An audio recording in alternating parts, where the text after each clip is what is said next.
Hello, welcome to this year's final edition of Voices and Votes, Dialogue special coverage of the Lianghui, or two sessions.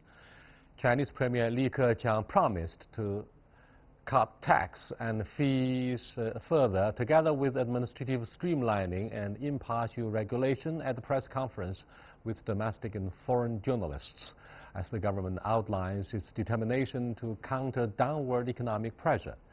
How will the new measures help ensure the steady and sustained growth of China's economy?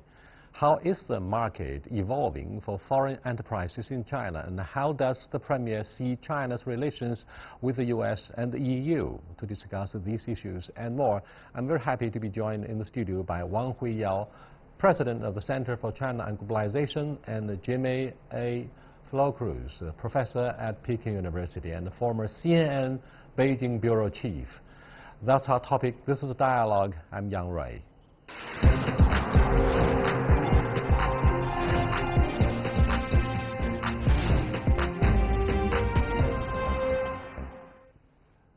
Gentlemen, Premier Li Keqiang said at the press conference that China is prepared to cope with the growing uncertainties. What kind of uncertainties was he actually referring to, Harry?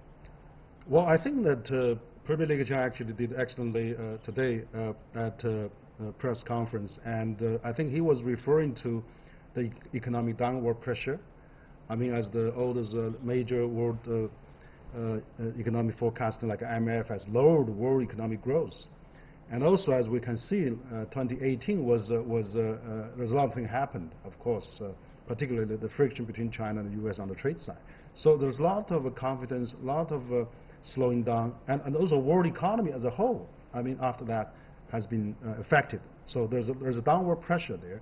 So I think that with that kind of a background, I mean, Premier Li is trying to raise the confidence and trying to propose actually a lot of concrete measures to combat the slowing down and to really stimulate the economy, not only for China, but also I think that's going to stabilize probably the war situation, because China is one of the largest engine of the global economic growth, contributing 30% of GDP growth. So I think that, you know, the message he was giving this morning was very important and very timely and very necessary. Jimmy, you stayed in China for 4 decades. Your English, I mean, your command of Hanyu is good enough to understand what Premier Li Keqiang meant by saying 保持定力，攻坚克难. Everybody understands the context within which he made the statement about maintaining confidence while facing the adversity of the economic performance. So, from your perspective, what is the most embarrassing issue of great urgency on the agenda of Premier Li Keqiang? Well, obviously he's talking to two sets of audiences when he faced the press today. One is the domestic audience, the Chinese audience, and the overseas audience. I noticed that most of his answers, actually, he spent a lot more time answering the economic and social issues rather than the foreign affairs and other issues. And for good reason, because I think his mind, he spends a lot of probably sleepless nights thinking about the problems that Huiyao just outlined. A lot of it is about job creation, about maintaining a steady and sustainable growth rate, not very high, but stable. But minimum for job creation is about 6 to 6.5%. So basically he's assuring the public, the Chinese audience, that we have it in control. We know the problems and we have the solutions. I think this annual press conference is meant to manage expectations both at home and overseas. Among all other things that could be considered uncertainties that took place last year for the Chinese netizens in their millions, one stood out as a very, very meaningful and controversial. The alleged increase of SOE at the cost of the private economy, 国进民退, and that has caused widespread concerns for self-employed guys, heads of SMEs. So one major specific issue concerning the prospects or recovery of the SMEs, the non-public sector, is the drag on their growth, namely tax and fees.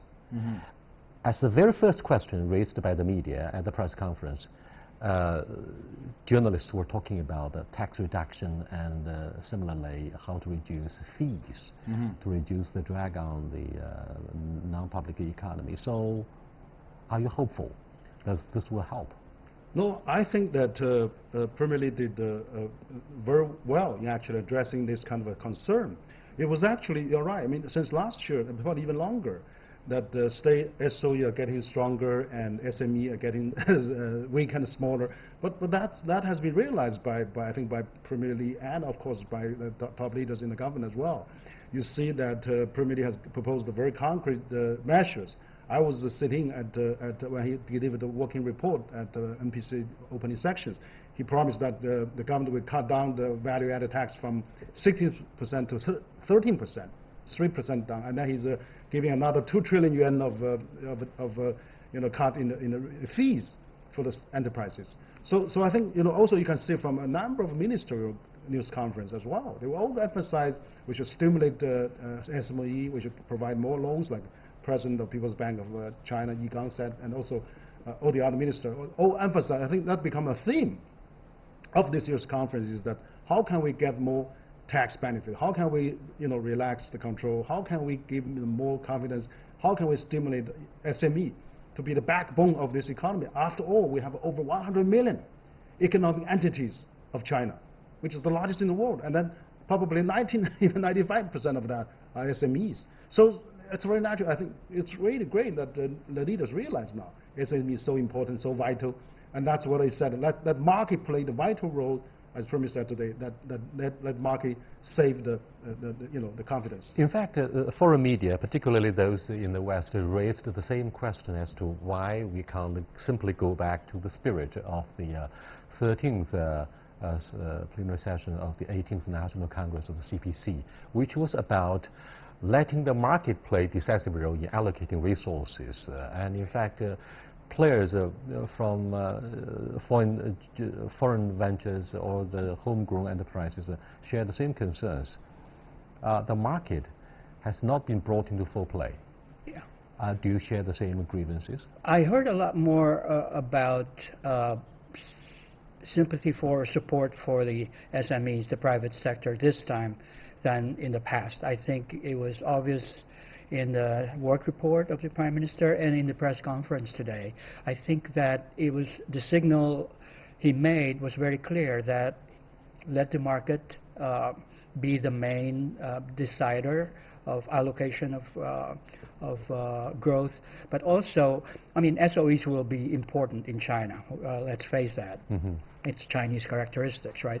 So that will not go away. But I think there are good reasons to shift or to create an even playing field for both the SOEs and the SMEs, so that they get equal treatment in business as well as in financial allocation. A foreign journalist raised a question about, say, the foreign investment law.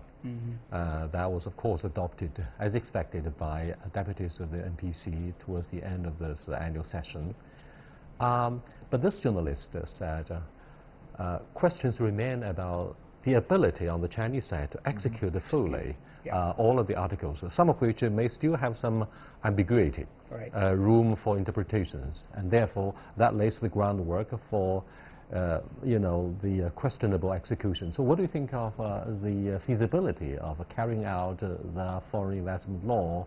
As Jamie said correctly, that level the playing field remains the top concern for not only the Chinese, the entrepreneurs from the non-public sector, but also for Europeans and Americans. Yeah, absolutely. I was actually, the two most important takeaway for me actually this year, the NPC CPPC section are two. One is the stimulus package, tax reductions, give more benefits to the private sector, emphasize the SME, is really to boost the confidence. So that is on the one hand for the domestic, as Jimmy has said, audience. But then there's another address, the world audience at large. After 4 decades of development, China now proposing a new, actually just approved the new law, foreign investment law, which is a very significant, I think, landmark of another new year of investment. I think that sends a very strong signal to the outside world that China will continue to open. But of course, it's all ingrained in principle. For example, you should not allow any government entity to force technology transfer. For example, you should really protect intellectual property right. If it's violated, it's going to be punished, and even persecuted. So I think those are strong messages. Of course, how to implement that. Excuse me, Harry and Jamie. I'm afraid there's no question as to the political will and consensus shared by members of the Standing Committee, the Politburo of the CPC. The issue is whether local authorities are likely to abuse their powers to suit the local investment environment. I mean, that remains a concern. I think one of the things to combat that is, there will be forthcoming concrete measures, regulations to combat that. I mean, I remember when we had the the tax law. There's a lot of complaints where the foreigners have to pay tax if they stay 180 days in China. But then when the implementation detail comes out, then people feel relieved. It was actually even better than they thought. So I think we have to, really working on different government interpretation, and particularly get the concrete regulation come out to favor the law. So I think now, in principle, in philosophy, let's think alike worldwide. Jimmy, the American side keeps pressing the case of a verification. The agreement or the spirit implied in the foreign investment law should be verifiable. Right. But China says, wait a minute, that's pretty tricky. What do you think of our reluctance? Well, I think, in the first place, it's a welcome move to have this new law passed, but the devil is in the details, right? Including what you just referred to. China needs to first set up the mechanisms that will help implement the spirit of this law. It remains to be seen how and what kind of mechanisms will be in place so that there is a recourse for the foreign businesses when there is a violation of the law. And I think that's what they mean also by verification.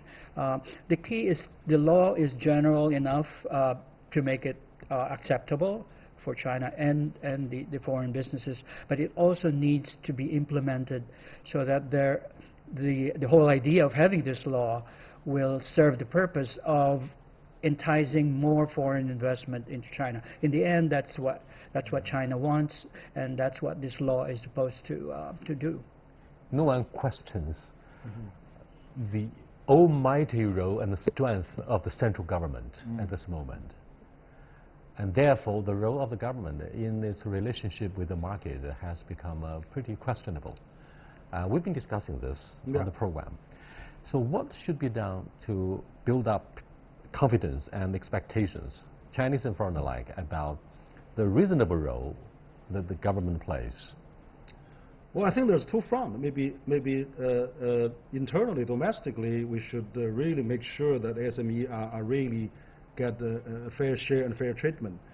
So I think Premier Li was saying let's cut down the business registration day from 8 days to 5 days, and he was citing even Western developed countries only 1 day. So let's do simplify. I noticed that Premier Li Keqiang said in his press conference, we need to liberalize the market, and we need to fully establish a rule of law. Yes. 市场化和法治化. Absolutely. These are the two critically important concepts that he employed yes. in explaining what it means to put the government in its right position.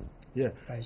But I also noticed, in all those, I think, private sectors that he has emphasized a lot. So I think maybe we should really give them the equal treatment of SME, because after all those complaints from private sectors and foreign companies trying to probably the same. There's no question in theory about the will of the central government to level the playing field. For example, asking banks at different levels to give loans to the small and medium-sized enterprises. It's the state-owned banks who are obsessively concerned that those loans will become non-performing loans, and there will be no return of the investment, and they will be held to the account politically. They are afraid of this, the kind of risks. There are vested interests in China now, and the center's interests sometimes clash with the interests of the banks and the local governments, right? So I think law should serve not just a shield, but should also serve as a spear.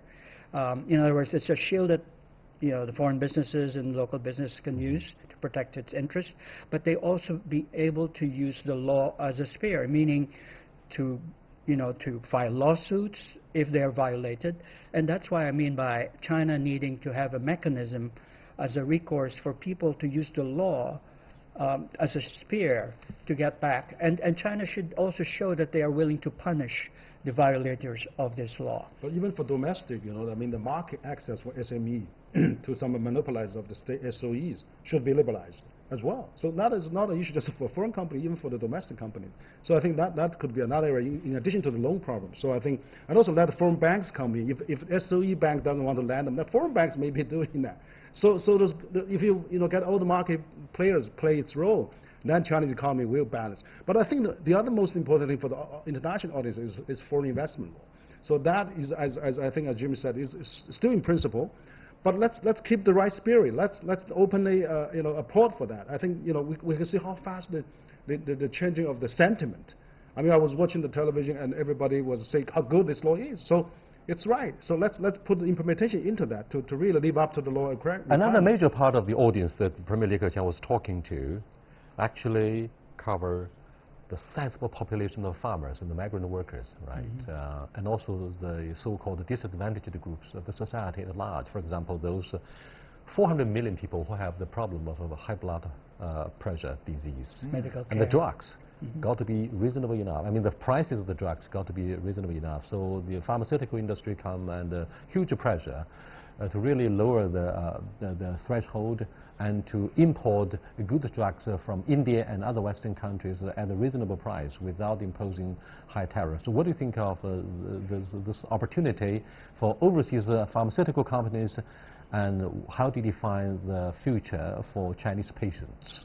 Yeah, well, I think the foreign pharmaceutical companies will welcome if China can open its market even further, because it's also good for China and it's good for the Chinese patients that you just referred to. I mean, I think what was perhaps a welcome message from the Prime Minister's statements today is that he focused on very specific, pragmatic, bread and butter issues like medical care, education, housing, job creation. I mean, those I think are what really most Chinese are thinking about and worrying about, including aging population, a better life and education for young Chinese.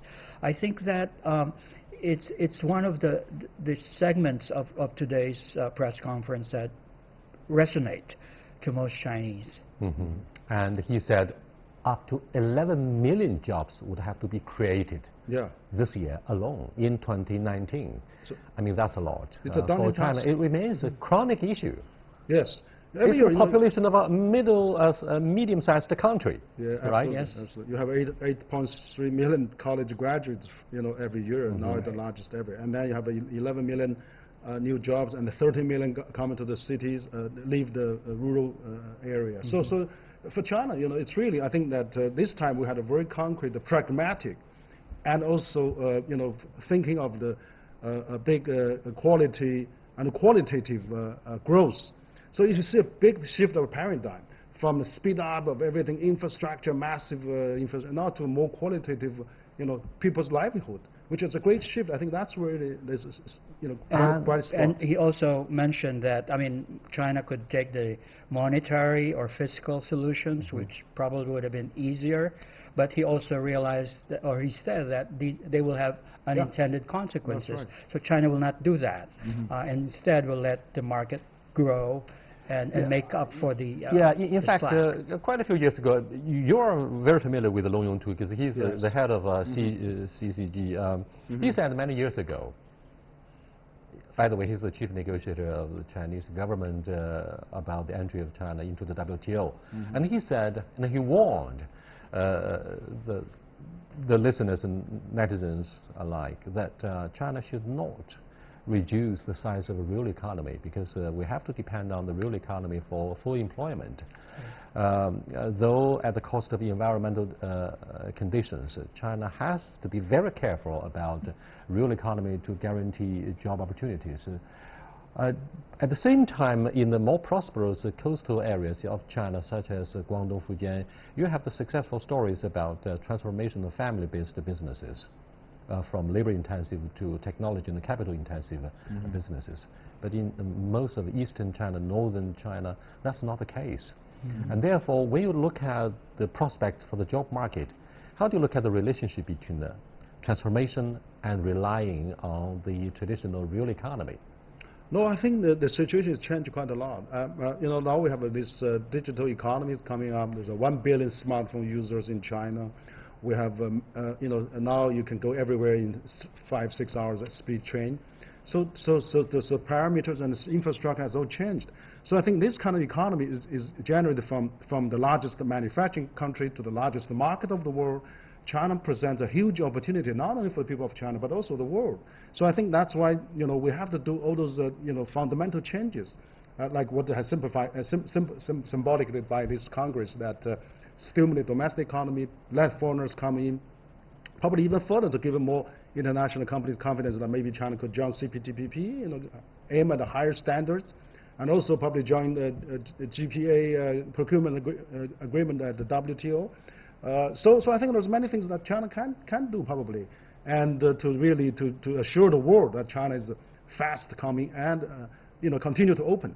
I think, you know, then for that is doing well, then we will have a new way of handling this employment issue, a large surplus, because China actually now we have an aging society, 250 million above 60 years old now. So we have to stimulate the new economy. And in fact, China impressed the whole world with the boom of the e-commerce. Look at the logistics.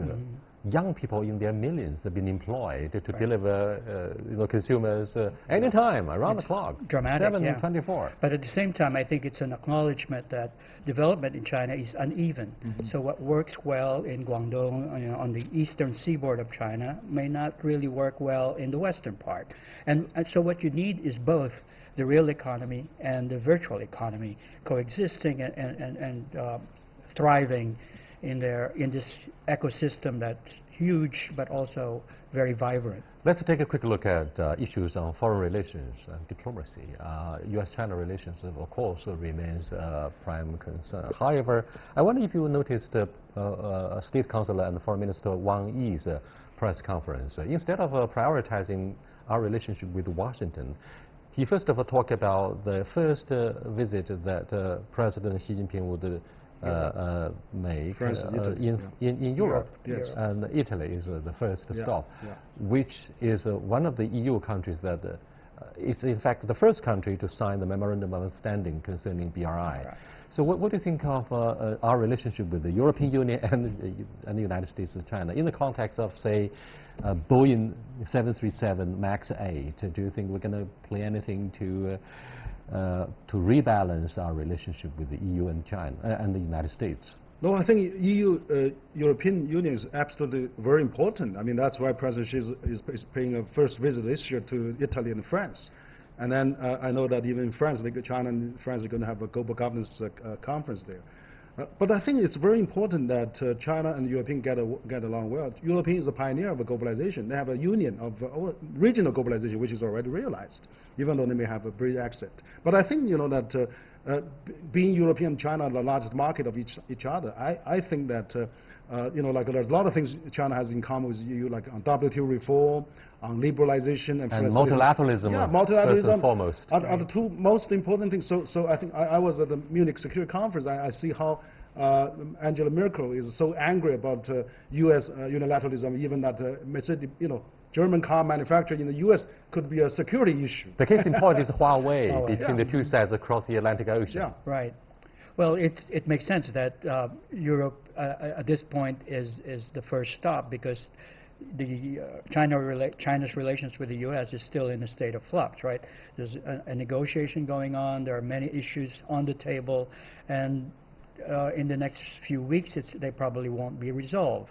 So for Xi Jinping to visit Europe, Italy, it's a big get that Italy has agreed to take part in the BRI, and for China, I think that's a welcome move, and it's symbolic to visit Italy as well. I think it's very important. Actually, Italy is by signing a memorandum with China on Belt and Road is a great breakthrough. Actually, I think it's also enhanced Belt and Road. Breakthrough for G7. Yeah, exactly. And for the whole of EU. I remember when UK was the first one to recognize the AIB. Then AIB take another lift, speed, into the development. So I think now by having a G7, which will have a lot of European, expertise into the Belt and Road Initiative, in a regional governance, global governance, cooperation mechanism, multinational cooperation. So Italy can bring more new ideas from European, G7 countries to this Belt and Road Initiative, so that it can maybe improve, enhance and the Belt and Road system, so that it can be more acceptable to the developed world. So I think this is a great move. And also Italy is the first mover, and they always have a first mover advantage on that. Well, economists in Southern Europe always keep a distance somehow from Brussels, the heartland of European Union, in forging their relationship with the PRC somehow. Why do you think the EU accuses China of trying to divide and do business with the European Union? For example, our heavy investment in Greece and our special relationship with the 16 countries in Central and Eastern European countries, like a 16+1 mechanism. Brussels is not very happy about the Chinese approach in both cases, in Southern Europe and Central and Eastern Europe. Many Chinese argue that's not a deliberate attempt for China to divide and to undermine the solidarity of the European Union, but the Europeans show their concerns.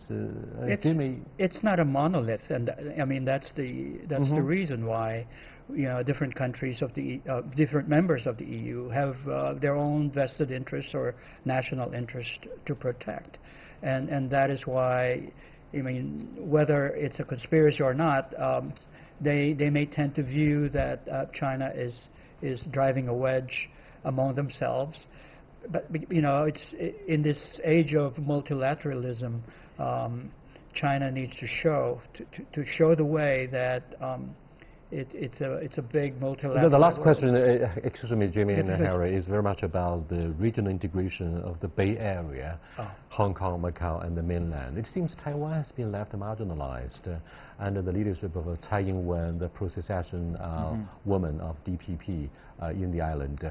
But the Premier Li Keqiang delivered a very kind and nice message to people in Taiwan, saying we want people, our compatriots in Taiwan, to share dividends of China's rise and rapid development. What did he mean? Well, I think this is absolutely necessary. I mean, Taiwan, we remember the boom days of Taiwan when the 20 million Chinese flooded Taiwan. The tourists actually generate a lot of revenue. We have a lot of Taiwan agricultural product come to China, to the mainland. And I think the Great Bay Area is a magnificent project. So it's going to be another innovation center, another Silicon Valley of China. So I think we haven't heard too much about this Greater China concept now these days. I mean, there's a great. We were very careful about the idea of a Greater China for fear that it could be viewed as a yellow scare or the expansion of the communist regime, like what happened during the Cold War in Indonesia. But no, I think that in the old days, when they say Great China, it's talking about Hong Kong, Macau, Taiwan, and mainland. So, but now we hear this Great Bay Area. I think it's still not too late for people. But what about Taiwan, Jimmy? Well, I think that Taiwan's dilemma is: do you join this train or you just watch from the sidelines? In terms of as an economic entity. I mean, of course, it's another question about reunification or peaceful reunification of Taiwan, but it does pose a dilemma for Taiwan that if this train takes off now, what should we do? Thank you so much. Whether our cross-strait relations, whether our cross-strait policies would work or not, largely depends on the upcoming election between the KMT and the DPP in the island itself. Let's wait to see what's going to happen next. I'll see you next time. Goodbye.